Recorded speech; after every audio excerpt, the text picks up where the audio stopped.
আমার কলিজার পাখি উড় গায়া ভাই, আমার শেফালি জন্য কারো ভাই। কি বলছিস তুই? সেফালি ইতনা বড় ঝুট নিকলা। ও আমার কল্পনাটা ছিল, সেটাই ভালো ছিল। বামন হয়ে চাঁদ ধরতে গেছিলাম ভাই। মানুষ বড় নিমো খারাপ আছে রে। চোখ ফুটলে পোল্টি লয়ে লয়। যার লেগা তুই এত কিছু করলি, শরীরে রক্ত পর্যন্ত বেচা দিলি, সে তোর সাথে এরকম ভাবে বেমানি করলো?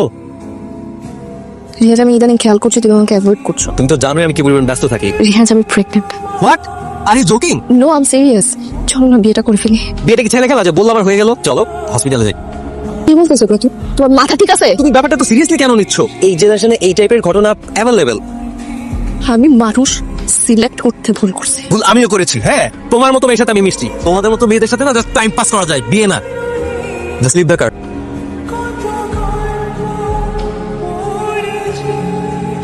কথা বল, কার বাচ্চা? তুই উল্টাপাল্টা কিছু করিস তাই তো? বল না ভাই, কার বাচ্চা? আরে বল না বে।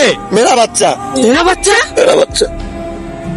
হে আল্লাহ, তুমি আমাকে এখান থেকে নিয়ে যাও। আমার আর এই নরক ভালো লাগে না, দমটা বন্ধ হয়ে আসে। আমি ভালো জায়গায় যেতে চাই। তুই আমার রহম কর মালিক, প্লিজ। আগে আমি আর থাকবো না মালিক, আমার উপরে রহম কর। নাম কি তোমার? আরিয়ান। কোথায় থাকো? ও জয় সুইপার বস্তিতে থাকি আমি। সুইপার বস্তিতে? তোমার বাসায় কে কে আছে? মা বাবা আছে? আম্মা নাই, বাবা আছে। বাবার নাম কি? রতন সুইপার। কেমন আছিস রতন? তোর বাচ্চাটা কিন্তু অনেক লক্ষ্মী। গাছ তো প্রায় ফেললেও মাটির নিচে সে গটর থেকে থেকে যায়। ওর ডাস্টবিনের পর ঘুরায় পাইছিলাম। মাঠে গিয়ে যখন দোয়া করতে থাকলো, আমি বুঝে গেছি ওর নারীটা কোন জায়গায় আছে রে। আমার বাচ্চা? ও আমার বাচ্চা!